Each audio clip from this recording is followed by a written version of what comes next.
시편 2편 1절에서 12절까지 한 절씩 교독하고 마지막 절은 함께 읽도록 하겠습니다. 어찌하여 이방 나라들이 분노하며 민족들이 헛된 일을 꾸미는가? 세상의 군왕들이 나서며 관원들이 서로 꾀하여 여호와와 그의 기름 부은 받은 자를 대적하며 우리가 그들의 맨 것을 끊고 그의 결박을 벗어버리자 하는도다. 하늘에 계신 이가 웃으시며 주께서 그들을 비웃으시리로다. 그때에 분을 바라며 진노하사 그들을 놀라게 하여 이르시기를 내가 나의 왕을 내 거룩한 산 시온에 세웠다 하시리로다. 내가 여호와의 명령을 전하노라. 여호와께서 내게 이르시되 너는 내 아들이라. 오늘 내가 너를 낳았도다. 내게 구하라. 내가 이방 나라를 내 유업으로 주리니 내 소유가 땅 끝까지 이르리로다. 내가 철장으로 그들을 깨뜨리며 질그릇같이 부수리라 하시도다. 그런즉 군왕들아 너희는 지혜를 얻으며 세상의 재판관들아 너희는 교훈을 받을지어다. 여호와를 경외함으로 섬기고 떨며 즐거워할지어다. 그의 아들에게 입맞추라. 그렇지 아니하면 진노하심으로 너희가 길에서 망하리니 그의 진노가 급하심이라. 여호와께 피하는 모든 사람은 다 복이 있도다. 아멘. 우리가 이 땅을 살아가면서 평강과 평안을 누릴 수 있는 것은 우리의 상황과 또 우리가 가진 어떠함으로 그 일들이 이루어지는 것들이 아님을 오늘 시편은 이야기하고 있습니다. 오늘 시편 2편의 이 말씀은 흔히 그 왕의 대관식 제왕의 시편이라고 분류되는 이제 그런 시편에 속합니다. 이 편의 전체적인 내용들을 보면 1절부터 3절까지를 보면은 이방의 나라들과 또 그 이방의 열방들에 관해서 하나님께서 그의 기름 부음 받은 자 여호와와 그의 기름 부음 받은 자를 대적하는 이방과 그 민족들에 관해서 그들이 꾸미는 일들이 모두 헛된 것이고 아무런 어떤 방해할 수 없으며 어떤 일도 영향을 끼칠 수 없다라는 것을 이야기하고 있습니다. 1편에서 3절을 보니까 왕의 그 대관식 때 이 시편들이 낭독되었었는데 이러한 시편을 이렇게 낭독하는데 사실은 이런 2편의 그 내용들을 보면은 마치 이 2편의 시편 2편의 내용들 1절에서 3절까지의 이 내용들과 또 6절까지의 그 내용들을 읽어보게 되면 마치 이 이스라엘이라고 하는 나라가 굉장히 그 큰 제국이고 온 세상을 다스릴 수 있는 그런 큰 권능과 힘을 가진 그런 나라인 것처럼 그렇게 이제 표현하고 있습니다. 그런데 뭐 지금도 마찬가지지만 실제로 이게 이스라엘의 역사에 있어서 그렇게 큰 제국을 이루어서 온 세계를 다스리고 또 마치 로마나 페르시아 제국처럼 온 땅을 다스렸던 이제 그러한 때는 이스라엘 역사에서 사실은 존재하지 않았습니다. 오히려 주변의 열강들로 인해서 이집트와 또 아수르나 바벨론 같은 그런 열강들 틈 가운데서 그 나라의 그 존폐와 그 멸망함이 늘 그 위기 가운데 있었던 그 열강들 틈 가운데서 어느 쪽에 붙어야 할지 늘 고민하고 어려움 가운데 있었던 이제 그런 역사들을 오히려 말하고 있습니다. 그런데 오늘 지금 이야기하고 있는 이방 나라들이 분노하고 민족들이 헛된 일을 꾸미는 것 그리고 세상의 군환들이 서로 나서서 여호와와 그의 기름 부음 받은 자를 대적하는 것 그것에 관해서 하나님께서 그들을 향해서 비웃으시며 그들에게 분을 바라시며 그들을 놀라게 하신다. 또 하나님께서 택하신 왕이 거룩한 시온에 세워졌다라고 이렇게 선포하시며 그 권능을 자랑하는 것 그것은 이스라엘이라고 하는 그 나라 자체가 가지고 있는 어떤 땅의 크기랄지 군사력이랄지 이제 그러한 것들을 이야기하는 것이 아닌 것이죠. 특별히 기름 부음 받은 자로 이렇게 번역되어 있는 이 단어는 이게 메시아라고 하는 우리가 흔히 잘 알고 있는 그런 단어인데 이스라엘에서 이 메시아라고 하고 또 이스라엘에서 주변의 나라들과 이 왕에 관해서 그런 개념들이 좀 차이가 있는데 주변에 뭐 이집트랄지 아수르랄지 바벨론이랄지 그런 주변에 이스라엘 주변의 수많은 나라들에서 기름 부은 부음 받은 자와 왕이라고 하면은 자기들이 바로 이렇게 그 땅에 이 세상에 직접 그 얼굴을 드러내고 나타난 신의 대리자로 이렇게 생각을 합니다. 또 그렇게 실제로 신으로도 대하고 그렇게 부르기도 했었습니다.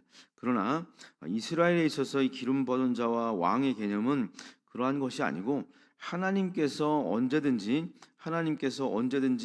하나님의 필요에 따라서 그들을 세우고 그들을 통해서 그 민족이 어려움이 있을 때 외적의 침입이 있을 때마다 하나님께서 그들을 어떤 특별한 한 사람 한 사람들을 세우셔서 그들에게 하나님께서 행하시는 놀라운 능력들을 통해서 민족들을 구원하는 이제 그런 일들을 이제 보여 주었습니다. 그러니까 꼭 왕을 뜻하는 것은 아니라는 것이죠. 이스라엘은 원래 이렇게 하나님께서도 사무엘을 통해서도 말씀하셨듯이 왕을 세우는 것을 이렇게 원치 않으셨습니다.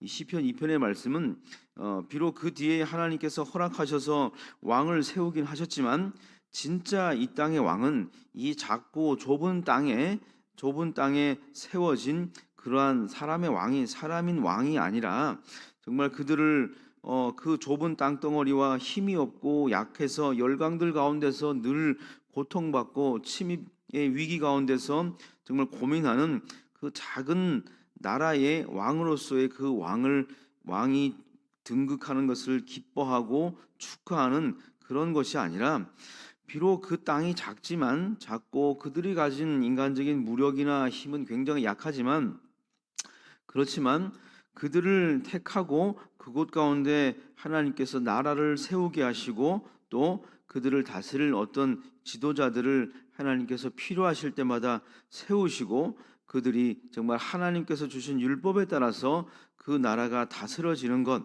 그런 것들을 그들이 기대하고 살아왔다고 하는 것입니다. 이스라엘 역사에 있어서는 그런 세상을 지배하고 그런 왕들은 존재하지 않았지만 이들이 기대하고 또 정말 이 축하했던 그런 왕의 등극을 기뻐했던 것은 비록 인간의 왕들은 무력하고 연약하지만 또 우리가 이게 나라라고 부르는 이스라엘 땅 자체는 굉장히 작고 힘이 없지만 우리를 돌보시는 그 여호와 하나님께서 바로 우리의 진짜 왕이 되신다라고 하는 그런 믿음의 고백들을 이 시편을 통해서 함께 그 고백들을 선포하고 온 땅 가운데 선언하며 누리고 그렇게 살았다고 하는 것이죠. 7절을 보면은 내가 여호와의 명령을 전하노라 여호와께서 내게 이르시되 너는 내 아들이라 오늘 내가 너희를 낳았도다라고 또한 이야기하고 있습니다. 하나님께서 이들을 하나님의 자녀로 삼아 주시고 하나님이 그들의 하나님이 되고 또 그들은 하나님의 백성이라고 하는 출애굽기 19장에 등장하는 나는 너희의 하나님이고 너희는 내 백성이 될 것이라고 하는 그 언약의 선포가 오늘 7절부터 9절까지 등장하고 있는 것이죠. 그들이 하나님 말씀대로 정말 살아갈 때 눈에 보이는 인간의 왕이 비록 연약하고 또 실제로 또 설령 그 왕들이 없다고 할지라도 하나님께서 그들의 아버지가 되어 주시며 그들의 왕이 되어 주셔서 주변의 이방의 나라들과 또 수많은 군왕들의 침입과 공격 가운데서 그들을 안전하게 보호하시고 지켜 주실 것이다라고 하는 그런 고백들을 또한 담고 있는 것입니다. 10절에서 12절까지는 또한 그들이 지금 하나님을 믿고 정말 따르는 그 백성들이 누리는 그 안전함을 또 주변의 많은 나라들에게 선포하면서 선언하는 것이죠. 주변의 군왕들에게 10절을 통해서 10절과 11절을 통해 이렇게 선포합니다. 군왕들아 너희는 지혜를 얻으며 세상의 재판관들아 너희는 교훈을 받을지어다. 이들이 알아야 할 지혜와 교훈은 여호와를 경외하고 섬기며 떨며 즐거워하는 것이다라고 하는 것입니다. 그리고 그 경외함으로 섬기고 떨며 즐거워하는 그런 지혜와 교훈이 그들의 삶에 나타나는 것이 바로 그의 아들에게 입맞추며 여호와께 그 위기 가운데 피하는 사람들이 모든 이들이 복을 받게 될 것이다라고 하는 그러한 고백들을 하고 있습니다. 결국 이 시편은 이스라엘의 왕, 작은 이스라엘 땅 가운데 세워진 작은 이스라엘이라고 하는 나라에 그 나라의 왕이 앉은 이스라엘의 왕을 말하고 그 왕의 등극을 말하기보다는 하나님 참으로 이 땅에 다시 오셔서 하나님 나라를 회복하실 그때에 그 왕의 자리에 앉게 되실 하나님의 정말 영원히 변하지 않는 그 왕권에 관해서, 그런 주권에 관해서, 또 그것을 선포하고 이 땅을 다시 다스리실 메시아이신 예수 그리스도에 관해서 이 시편은 이야기하고 있는 것이죠. 하나님께서 예루살렘에 세운 그 임금에게 도전하지 말라고 세상의 통치자들과 군왕들에게 경고합니다. 8절에서 9절을 통해서 결국 이 땅에는 세상의 모든 나라들의 통치가 없어지고 정말의 마지막 때에는 하나님 나라가 다시 회복되어질 것이며 하나님 나라의 통치가 시작될 것이다. 또 그것을 우리가 기대하면서 살아갈 수 있어야 한다라고 하는 것입니다. 이 시편과 함께 요한계시록을 함께 우리가 병행해서 보면 더욱더 이해가 쉬울 것 같습니다. 요한계시록 4장 9절과 또 5장 11절, 또 7장 11절과 19장 1절을 보면은 모든 생물들과 24명의 장로들이 자신들의 쓰고 있던 관을 보좌 앞에, 주님의 보좌 앞에 엎드리며 4장 11절 통해서는 우리 주 하나님이여 영광과 존귀와 권능을 받으시는 것이 합당하오니 주께서 만물을 지으신지라 만물이 주의 뜻대로 있었고 또 지으심을 받았나이다 하더라라고 이야기하고 있습니다. 또 계시록 7장 11절을 보면은 찬송과 영광과 지혜와 감사와 존귀와 권능과 힘이 우리 하나님께 세세토록 있을지어다라고 또한 선포하고 있습니다. 이 시편을 불렀던 사람들은 시대마다 여러 종류의 사람들이 있었을 것입니다. 이스라엘이 멸망하고 나서 그 포로의 삶을 또 겪었던 사람들, 그러면서 그 나라가 다시 회복되기를 기대했던 사람들, 그리고 또 초대교회의 수많은 우리 그리스도인들이, 기독교인들이 이 시편의 노래를 부르면서 다시 이제 이 땅 가운데 오셔서 로마 제국의 또 세상의 그 악한 권세들이 완전히 무너지고 하나님 나라의 통치가 다시금 세워질 때, 그때 그 땅에 오셔서 정말 왕으로 오셔서 우리를 다스려 주실 그 예수 그리스도의 다시 오심을 기다리고 소망하는 마음으로 이 노래를 부르고 또 그 모임 가운데서 부르며 찬송으로 올려드렸다라고 하는 것이죠.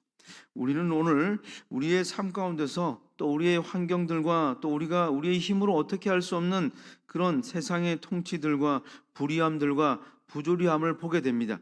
그럴 때마다 우리가 나라와 민족을 위해서 기도하기도 하고 또 세워진 위정자들 위해서도 기도하기도 하지만 그 가운데서 우리가 무엇보다 마지막으로 결국에 우리가 기도해야 하고 끝까지 붙들어야 하는 것은 이 땅의 수많은 어떤 뛰어난 지도자도 어떤 위전자들도 저마다 약점을 가지고 있고 또 실수할 수 있고 또 자기들의 이익을 따라서 살아가기가 쉬운 그런 죄성을 가진 존재들이기 때문에 이 땅의 사람의 통치에 우리가 기대고 살아가는 것이 아니라 다시 이 땅 가운데 오실 그 그리스도의 통치하심을 우리는 날마다 소망하면서 살아가야 하는 것이죠. 그리고 이 땅 가운데 수많은 불의함과 부조리함을 보면서 속히 하나님께서 이 땅 가운데 하나님의 그 거룩한 통치하심을 정말 그 어떤 것에도 치우치지 않는 의롭고 선하신 의로운 재판장이신 하나님의 왕 되신 하나님의 그 통치와 다스림이 이 땅 가운데서 다시 일어나게 될 것을, 또 우리의 삶 가운데서 우리가 겪게 되는 많은 개인적인 역경과 고난을 또 우리가 바라보면서 그러한 것들을 바라보면서 하나님의 은혜를 구하시면서 다시 하나님께서 이 땅 가운데 오셔서 회복하실 그 나라의 왕으로 오실 예수 그리스도의 다스림이 있게 되면 이러한 어려움들과 또 부조리함도 불안함도 속히 사라지게 될 것을 우리가 기대하며 기도할 수 있어야 하는 것입니다.